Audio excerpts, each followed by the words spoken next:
these poor, downtrodden people ever heard that? When had they ever felt that somebody felt that way about them, that they were okay just the way they were? And as I have said in other sermons, in these Beatitudes, Jesus calls them out. Jesus names them. Jesus says, I know that you are poor in spirit. I know that you mourn. You mourn not only for what has happened to you, but you also mourn and grieve what is happening to your mothers and your fathers, to your friends, to your neighborhood, to your country. And it seems like so much bad is happening, you will never stop grieving. I know that some of you are so meek, so scared, you are afraid of your own shadow. I know that some of you, in spite of all that has been heaped upon you, are trying to be compassionate and generous, and no one has ever been merciful to you. Some people in this church who have had some of the worst luck showed up in droves to paint the south hallway of this church. Compassionate, merciful people. I know that some of you are tired of abuse and being abusers, that you try to do the right thing, that you hunger and thirst after righteousness. I know that you have tried to make peace, and I know that some of you have tried to keep the peace, and some of you have been persecuted for just standing up for the good, and some of you, like the prophets before you, have been the victims of intentional malice and slander. Jesus is making direct reference to First or Old Testament texts. Isaiah promises to comfort the mourners. The Psalms speak of the pure in heart inheriting the land. The pure in heart being able to see God is a promise made to Moses in the Old Testament book of Numbers. Jesus, who describes himself as lowly and pure in heart, does two things here. Number one, he positions himself among the people to whom he is talking. And number two, he begins to make it clear, and hear me today on this All Saints' Day, that this righting of wrongs of which he speaks will not end until all of our journey is ended and we are back where we started, in the presence of the one who first loved us into being. That is why Jesus says, be pleased about right where you are. You are on the right road. Exalt, give God praise, rejoice, and be exceedingly glad. Why? And Jesus spent the rest of his ministry exempling this. Because right where you are, not in some promised, far-off, transformed place, life has put you in the perfect place, on the exact right road, to be united with God in heaven. So, you remember that little song I told you about that made me such a fan of Julie Andrews, that little do-re-mi song? It starts with little doe as an unassuming little animal that looks like Bambi.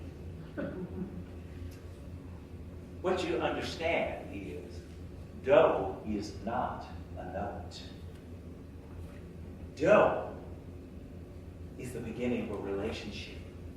Any note on any instrument can be doe. When you play the diatonic or two-tonic scale, you end up right where you started, but on a higher plane. Each one of us is born, starts out in relationship with God. The 139th Psalm says, God knew me when I was knit in my mother's womb. But then we are loved out of the Spirit into a world full of challenges and changes. Whether we arrived here as the long-awaited child of William and Kate, or we were born somewhere within traveling distance to Burbank or Studio City, or are the descendants of people who traveled to America on the deck or chained in slave holds on a creaky sailboats below the deck, we are in relationship with a spirit, with a force, with a God who yearns for us, cheers for us as we walk, sometimes crawl this journey to get back home, to get to God. We spend our lives learning how to do that.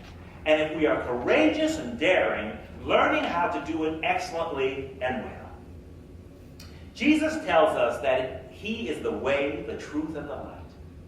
To the extent that we give our time, we give our talent, and our gifts, like the saints have exampled for us today, beautifying our sanctuary. Yes, our gifts to the institution of God's church and to the other institutions that are working for the betterment of our collective society. We are those finding our relationship to our re, mi, fa, sol, la, ti, do. Life is for imperfect living. Sometimes harmoniously, sometimes bumping up against each other in noisy discord that can only be made harmonious later. But always in relationship. Life is not for running, getting away from other people, hiding.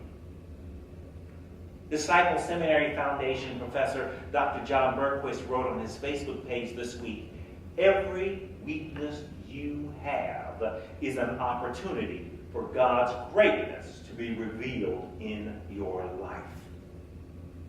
The Apostle Paul wrote, "God's strength is made perfect in your weakness." Right where you are. That is do, re, mi relationship. So what can I do for you? What can I do with you? Listen, pick you up, say the wrong thing and then apologize? Boy, I'm good at that. Be a bumbling friend in some other way? Can I underwrite with my $5 a week a program at the church? Can I show up and volunteer?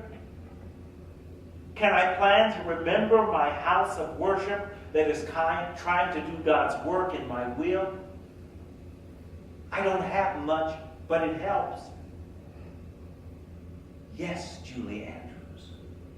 Do is a starting place. We each have our own starting place. And no matter what happens to us, no matter how long or how short our song is, we sing all the notes that are related to where we started, adding as many as we can, confident that we are saints on a journey, and confident that all of those notes, all of those relationships will bring us back to a higher place, which is also home. I want to show you something.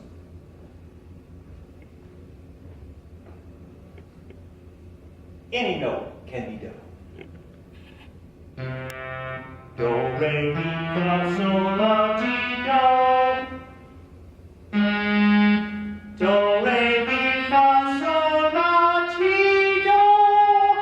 Any note can be do.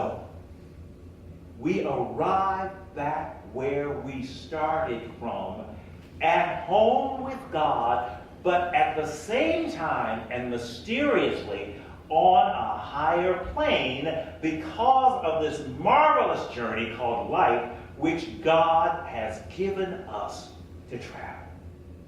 And for that, even as we give thanks for the saints who have gone on before, we acknowledge the fact that you and I are saints in relationship, saints on a journey, saints going home.